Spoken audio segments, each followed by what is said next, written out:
Lily can fade, river can dry, you forget me but never can I. Hello students, I am KG Mishra, the subject expert chemistry. Today I am here to teach you organic chemistry for class 11th and 12th IIT NEET for the foundation as well as for the mains. Okay bete? So first of all I will start from organic chemistry. Do you know about the organic chemistry?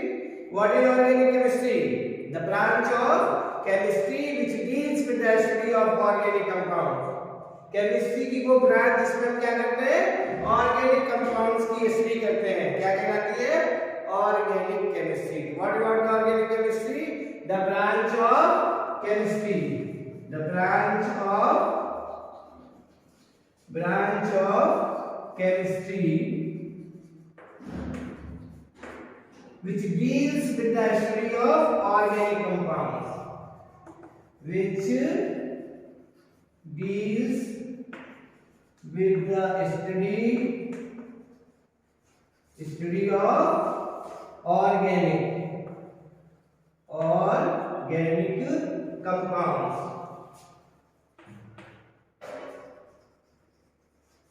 is called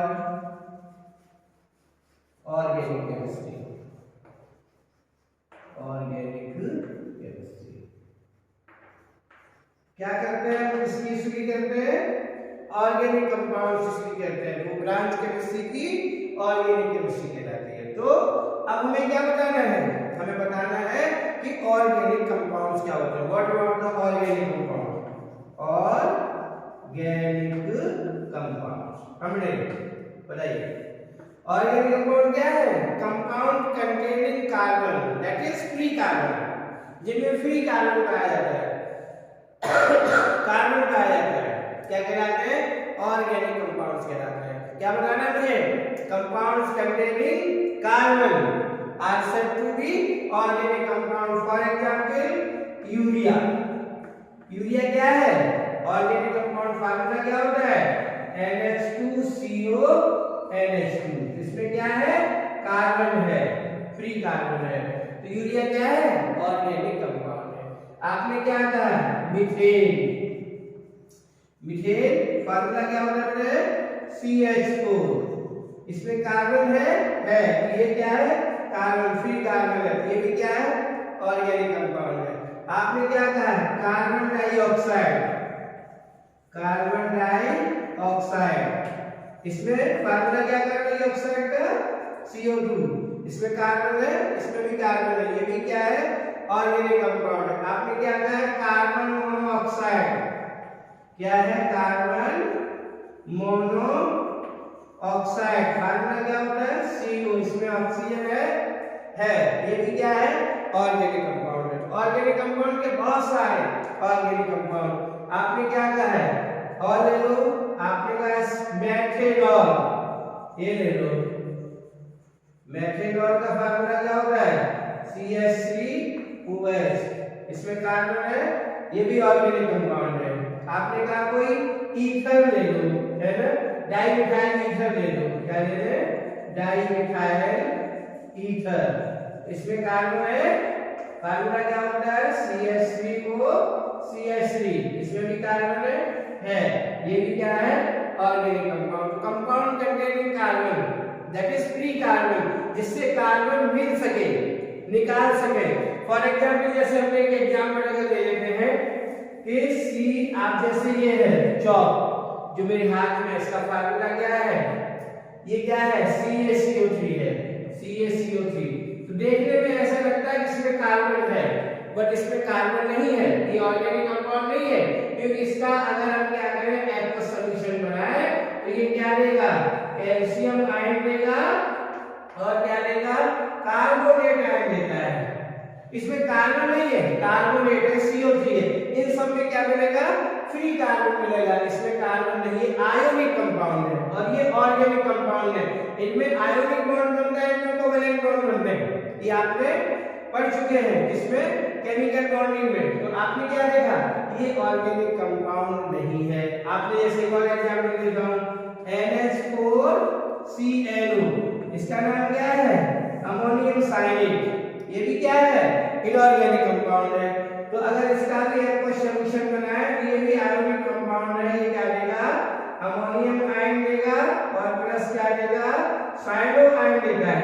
ये भी कैसा है, inorganic है, organic नहीं है। तो ना तो ये ऑर्गेनिक है और नहीं ये ऑर्गेनिक है, क्योंकि इनमें फ्री कार्बन नहीं है। ये क्या है, साइनो आयन है और इसमें क्या है, कार्बोनेट आयन। ऐसा इनमें क्या है, ये आयोनिक कंपाउंड है, इस तरह से ये आयोनिक कंपाउंड नहीं है, इनमें फ्री कार्बन है और इनमें फ्री कार्बन नहीं है। तो हमने क्या बताया, जैसे आप एक क्वेश्चन हम आपको देते हैं कि ऑर्गेनिक कंपाउंड आपने समझ लिए, ऑर्गेनिक केमिस्ट्री आपने समझ ली। ऑर्गेनिक केमिस्ट्री क्या है, branch of chemistry which deals with the study of organic compound is called organic chemistry. फिर आपने क्या देखा, ऑर्गेनिक कंपाउंड क्या होते हैं, कंपाउंड्स कंटेनिंग कार्बन क्या कहलाते हैं, are said to be organic compound. ठीक है, अब बात आती है आपकी कि यूरिया ऑर्गेनिक कंपाउंड है।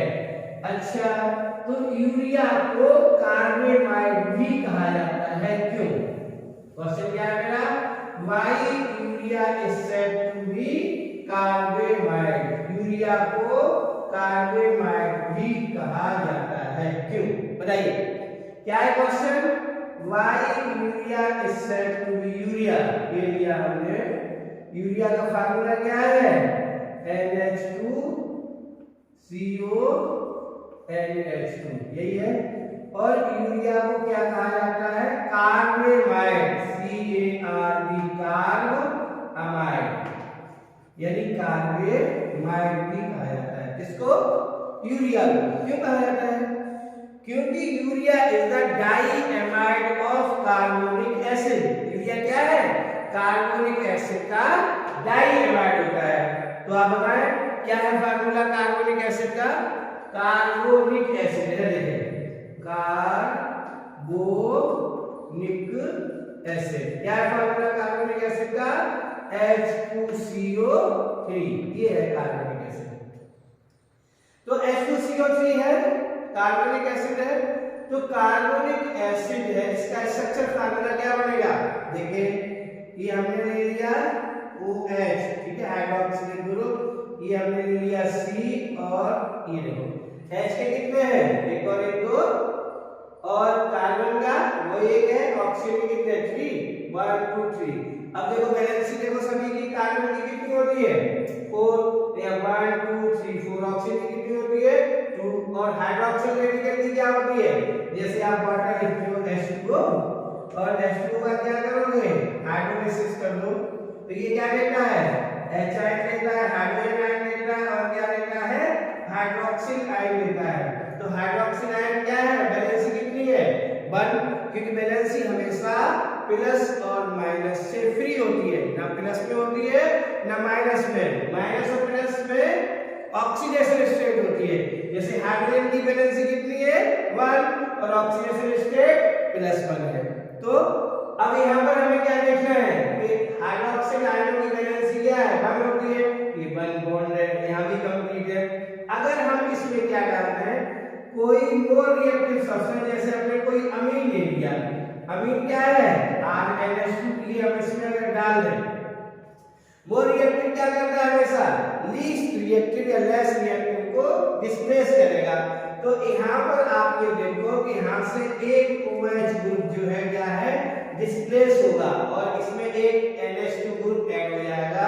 तो यहाँ पर क्या आ जाएगा, ये तो NH2 हो गया, ये क्या है, OH रहेगा, और ये क्या है, C डबल बॉन्ड O, ये हो गया आपका। देखो अब आप सोच रहे होंगे कि ये NH2 ग्रुप तो ये जुड़ गया, R कहाँ गया, अरे R में ये जो एक OH निकल गया है ना, R प्लस OH, ये देखिए R प्लस OH, ये क्या हो जाएगा, R OH हो गया कि नहीं हो गया, R क्या हो गया, इनका ग्रुप है, R मींस क्या होता है, CH3 है, आपने कहा C2H5 है, कुछ भी ले लो, मिथाइल है, मिथाइल है, प्रोपाइल है, ब्यूटाइल है, कोई एल्काइल ग्रुप है। तो ROH इसका मतलब क्या है, हमने कह दिया CH3OH है, तो ये क्या बन गया, मेथनॉल बन गया, ये निकल जाएगा। तो ये क्या है, NH2 यहाँ पर आ गया, ठीक है। ऐसी क्या है, फर्दर फिर से ये रिएक्शन तब तक चलती रहेगी जब तक लीस्ट रिएक्टिव इसमें बना रहेगा। ये फिर से NH2 ग्रुप क्या है, ऐड होगा, यहाँ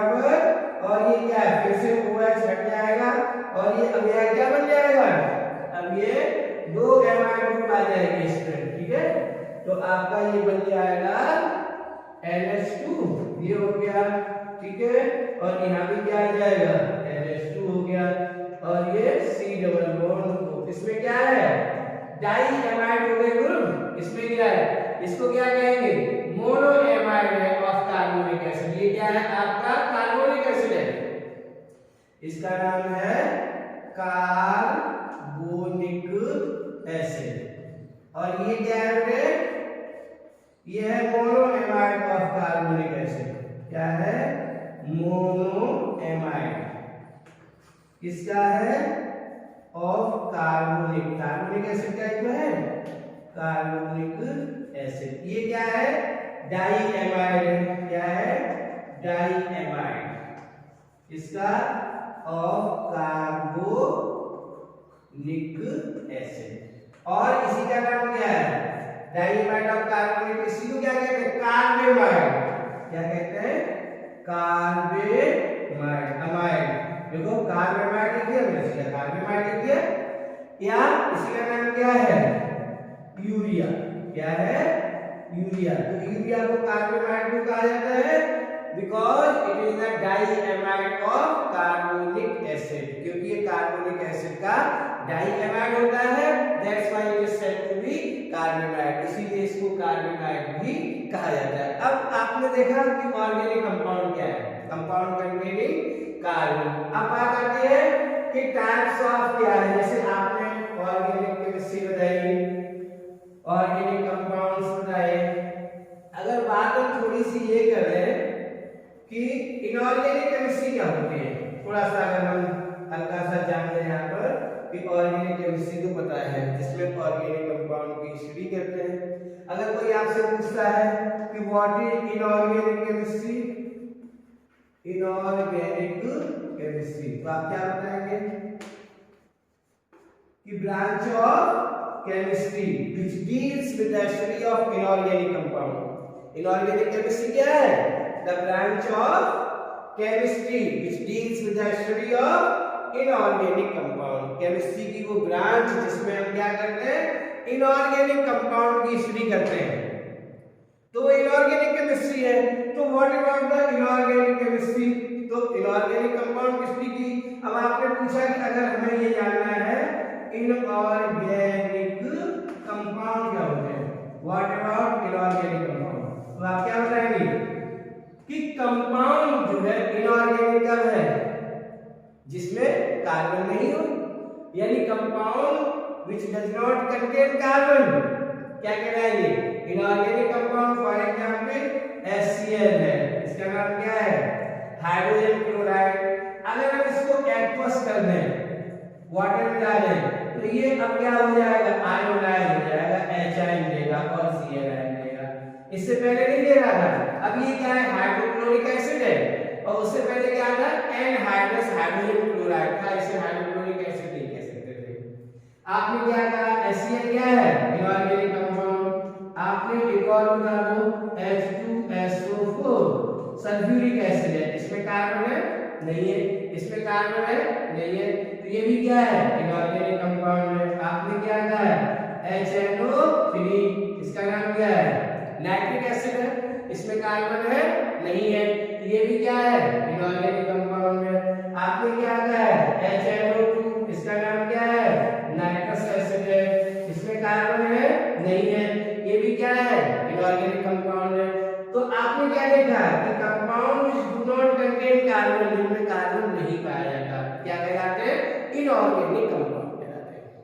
अब बात आती है कि कौन से ज्यादा है, विच आर मोर, ऑर्गेनिक या इनऑर्गेनिक। एंड वाई, दो बातें आती हैं कि कौन से ज्यादा है, ऑर्गेनिक कंपाउंड ज्यादा है या इनऑर्गेनिक, और ज्यादा है वो क्यों है, ये भी साथ साथ में हमें बताना है। तो बताइए कौन से ज्यादा है, ऑर्गेनिक या इनऑर्गेनिक।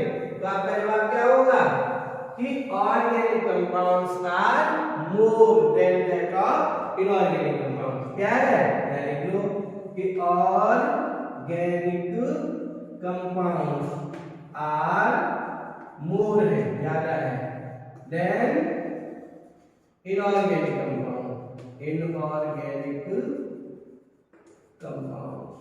ठीक है। और ये क्या है, it is due to two reason, इसके दो कारण हैं कि ऑर्गेनिक कंपाउंड ज्यादा है इनऑर्गेनिक कंपाउंड के, it is due to two reason, यहां बता दीजिए कि it is due to two reasons, number 1 पहला रीजन क्या है, कैटिनेशन, कैटिनेशन। दूसरा क्या है रीजन, टेट्रावैलेंट। कैटिनेशन किसका, कैटिनेशन ऑफ कार्बन, कार्बन का कैटिनेशन है। दूसरा क्या है, tetravalent nature, tetravalent nature of carbon. Carbon क्या है, टेट्रावैलेंट नेचर भी है। तो कार्बन कैटिनेशन भी शो करता है और कार्बन टेट्रावैलेंट नेचर भी शो करता है, ठीक है। तो आप सबसे पहले बताएं इन दो रीजन के कारण ऑर्गेनिक कंपाउंड ज्यादा होते हैं। अब वो है क्या कैटिनेशन और कैसे कैटिनेशन की वजह से ऑर्गेनिक कंपाउंड ज्यादा है इनऑर्गेनिक कंपाउंड से, देखिए।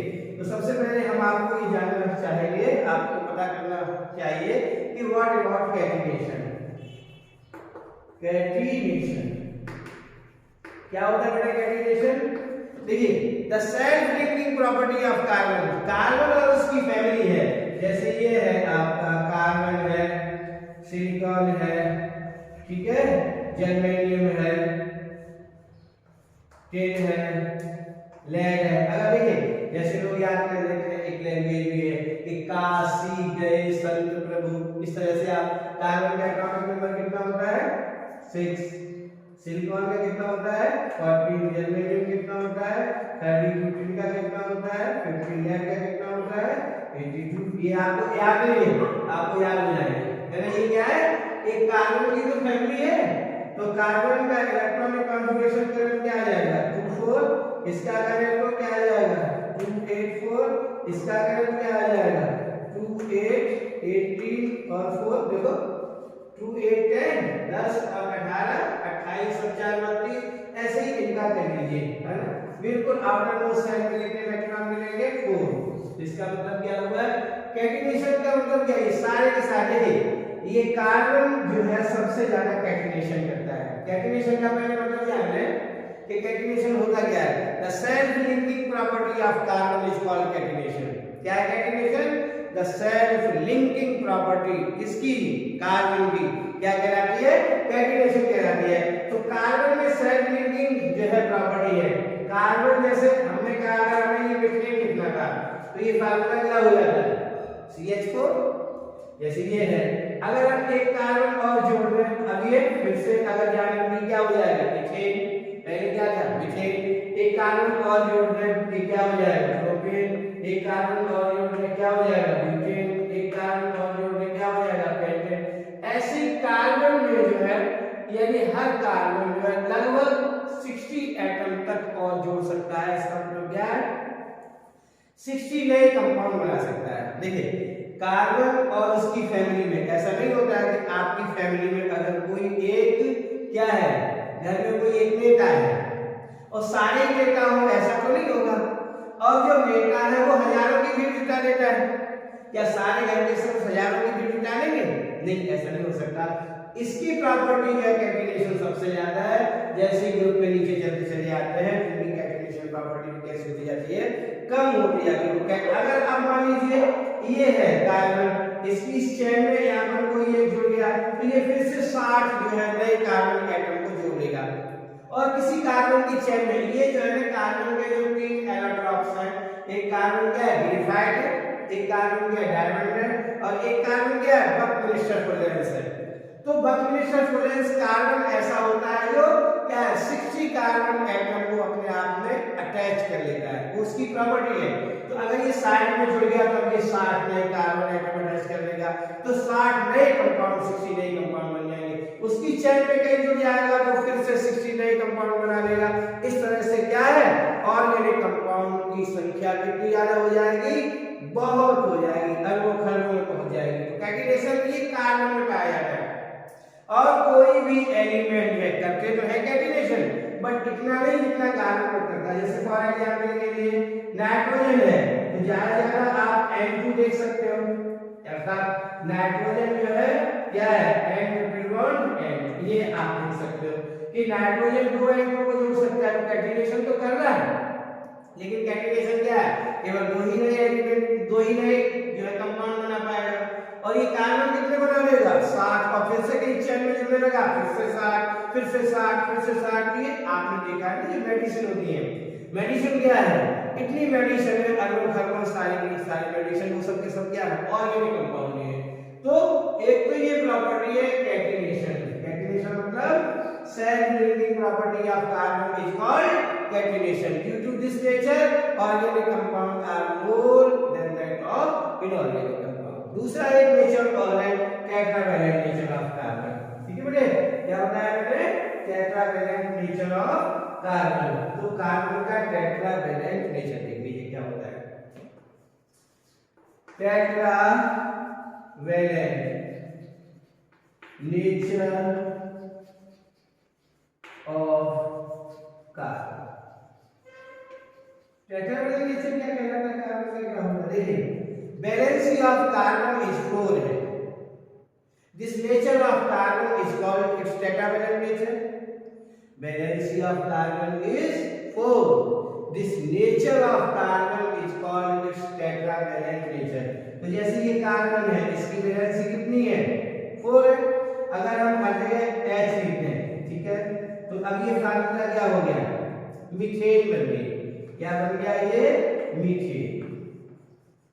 अगर हम यहीं पर इस कार्बन को इस तरह से लिख दें, जैसे ये कार्बन है, यहाँ भी H है, यहाँ भी H है, यहाँ भी H है, लेकिन हम यहाँ OH लिखते हैं, तो ये नया कंपाउंड बन गया। अरे सब जगह H, अब ये क्या CH3OH बन गया। क्या बन गया CH3OH। ये क्या बन गया मीथेनॉल बन गया। अलग बन गया नहीं बन गया। ऐसे ही अगर हम यहाँ पर कुछ और लिख दें, है ना, तो कुछ और लिख दें, सपोज करिए हमने इसमें क्या लिख दिया H लिख दिया, हमने COOH लिख दिया, तो अब ये फिर नया कंपाउंड बन गया। हमने क्या लिख दिया, अगर मान लीजिए इसकी जगह हम एक और बदल दें, ऐसे हमने क्या लिख दिया CH3 लिख दिया, और फिर नया कंपाउंड बन गया। यहाँ कुछ और हम लिख दें NH2 लिख दें, तो हमने क्या कह दिया फिर नया कंपाउंड बन गया। इसका मतलब क्या है, अरे ये चारों वैलेंसी पर 4 अलग-अलग ग्रुप अगर जोड़ दें तो 4 नए कंपाउंड बना देता है। तो कार्बन और उसकी फैमिली के अलावा और कोई भी पीरियोडिक टेबल में ऐसा एलिमेंट नहीं है जिसकी वैलेंसी क्या है 4 हो या 4 से ज्यादा हो। देखिए फर्स्ट ग्रुप की वैलेंसी कितनी है 1, सेकंड और सेकंड ए वैलेंसी 2, फिर थर्ड और थर्ड डी वैलेंसी कितनी है, ये सारे डी ब्लॉक के आ गए। थर्ड और थर्ड बी, फोर्थ और फोर्थ बी, फिफ्थ और फिफ्थ बी, सिक्स्थ और सिक्स्थ बी, सेवंथ और seventh B, eighth, ninth, tenth और एट्थ, 11th और फर्स्ट बी, 12th और सेकंड बी, 13th और थर्ड ए, 14th और फोर्थ ए, 15th और फिफ्थ ए। इसका मतलब क्या है, अरे हमें क्या कहना है कि जो वैलेंसी है, देखिए फर्स्ट ग्रुप में क्या है एल्केली मेटल है, सेकंड ग्रुप वैलेंसी 1 है, सेकंड ग्रुप क्या है ये टेबल पर आऊंगा तो पता होगा आपको। एल्केलाइन अर्थ मेटल है, वैलेंसी कितनी है 2 है। 13 ग्रुप में चले जाओ, वैलेंसी एल्युमिनियम ग्रुप है वो, वैलेंसी 3 है। 14th में चले जाओ कार्बन फैमिली है, वैलेंसी 4 है। 15th में चले जाओ नाइट्रोजन फैमिली है, फिर वैलेंसी 3 हो गई। फिर चले जाओ 16th में ऑक्सीजन फैमिली है, वैलेंसी 2 हो गई। फिर चले जाओ 17th ग्रुप में हाइड्रोजन फैमिली, वैलेंसी 1 हो गई। फिर चले जाओ 18th ग्रुप में वो क्या इनर्ट गैस एलिमेंट है, वैलेंसी 0। इसका मतलब वैलेंसी 1 से 4 तक बढ़ रही है फिर घट रही है, तो वैलेंसी 4 से ज्यादा नहीं होती। मैक्सिमम और एलिमेंट की कितनी है 3 है। फॉर एग्जांपल के लिए नाइट्रोजन की, तो नाइट्रोजन की वैलेंसी 3 है, तो मैक्सिमम ये क्या है 3 नए कंपाउंड बना लेगा। लेकिन कार्बन क्या है 4 नए कंपाउंड बना सकता है। और दूसरा नेचर क्या है इसका कैटिनेशन है, और टेट्रावैलेंट नेचर है कि 4 नए कंपाउंड यहां से बन गए और जिसकी वैलेंसी 3 है। जैसे भाई इसी ग्रुप की वैलेंसी 4 है और इससे ज्यादा किसी की है ही नहीं, ज्यादा क्या है 3 है, इसके नीचे 5 वैलेंसी होती नहीं किसी की। तो हमने कहा कि वैलेंसी 3 है, 3 नए कंपाउंड बना लेगा, तो कार्बन 4 बना लेता है। तो due to these two nature, पहला क्या है कैटिनेशन, दूसरा क्या है tetravalent nature, due to these two reason organic compounds are more than that of inorganic compound. मैंने आपको क्या बताया कि ऑर्गेनिक केमिस्ट्री क्या है, branch of chemistry which deals with the study of organic compound. Organic compound क्या होते हैं, compound containing free carbon. Inorganic chemistry क्या है, जिसमें इनऑर्गेनिक कंपाउंड की स्टडी करते हैं। इनऑर्गेनिक कंपाउंड क्या होते हैं, जिनमें कार्बन नहीं पाया जाता है। दोनों में कौन से ज्यादा है, ऑर्गेनिक। क्यों ज्यादा है, दो रीजन है। क्या रीजन है, पहला कैटिनेशन, दूसरा क्या है टेट्रावैलेंट नेचर। कैटिनेशन क्या होता है, self linking property of carbon is called catenation. Second क्या है टेट्रावैलेंट नेचर ऑफ कार्बन, की valency of carbon is 4, this nature of carbon is called tetravalent nature. तो due to these two reason, इन दो कारणों से, due to these two reason organic compounds are more than that of inorganic compound. Organic compound की संख्या inorganic compound की संख्या से अधिक होती है, ज्यादा होती है। अब बात आती है कि ऑर्गेनिक कंपाउंड समझिए, अब इनका क्लासिफिकेशन लेंगे, classification of organic compound. Organic compound का क्लासिफिकेशन देखिए, तो आप क्या देखेंगे क्लासिफिकेशन, क्लासिफिकेशन किसका, ऑफ ऑर्गेनिक कंपाउंड। देखिए, on the basis of classification organic compounds are classified into two parts। कि क्लासिफिकेशन के बेस पर ऑर्गेनिक कंपाउंड्स को दो पार्ट्स में क्लासिफाई किया गया है। नंबर 1 आपने क्या कहा है, ओपन चेन कंपाउंड। क्या है, ओपन चेन कंपाउंड। दूसरे क्लोज चेन कंपाउंड। क्या बताया मैंने, क्लोज चेन कंपाउंड। और इसका एक नाम और है साइक्लिक कंपाउंड। क्या नाम है, साइक्लिक, साइक्लिक कंपाउंड। या आपने क्या कहा है, ओपन चेन, दूसरे क्लोज चेन। तो व्हाट अबाउट नंबर 1, अगर हम जाने कि ओपन चेन क्या है, what about the open chain compound. Open chain compound देखिए, अभी जो मैं पढ़ा रहा हूँ आपको, इसकी मैं एक पीडीएफ फाइल भेजूंगा आपको, ठीक है बेटे, ताकि आपको सारे के सारे नोट्स जो है, और इसके साथ साथ मैं आपको टेस्ट सीरीज दूंगा। जैसे ही आप पढ़ेंगे और जानेंगे तो इसकी टेस्ट सीरीज दूंगा, तो आप पढ़ते रहें और जो है सारे नोट्स जो है अपने इकट्ठे करते रहे। टेस्ट सीरीज जो है, और मैं आपको दूंगा उसे असाइनमेंट भी दूंगा, और हर सैटरडे को आपको एक टेस्ट सीरीज जो टेस्ट के लिए दूंगा, उसको आपका क्या स्कोर है इस समय वो चेक करूंगा। और असाइनमेंट जो है वीकली आप जो है उसे सॉल्व करिए और मुझे भेजते रहिए, मैं चेक करके आपके असाइनमेंट को भी वापस करता रहूंगा, ठीक है ना। और इसके लिए मैं आपको अपना व्हाट्सएप नंबर दूंगा। मेरा व्हाट्सएप नंबर है, आप नोट करें, लिख लें 9919615221, ठीक है। और मेरा मेल एड्रेस है, मेल आईडी है, आप चाहो उसको भी नोट कर लो, मेरी मेल पे भी आप भेज सकते हो, ठीक है बेटे। लिख लो gkrush51@gmail.com, gmail.com। तो आप मुझे इस पर भी अपने क्वेश्चन पेपर को, और अभी कोई आपको कुछ पूछना है तो मुझे मेल कर सकते हो, मुझे व्हाट्सएप कर सकते हो। तो आज मैं यहाँ तक आपको पढ़ा रहा हूँ, अगले एपिसोड में मैं आपको पढ़ाऊंगा ओपन चेन कंपाउंड क्या है और क्लोज चेन कंपाउंड क्या है, ठीक है बेटे। Thank you.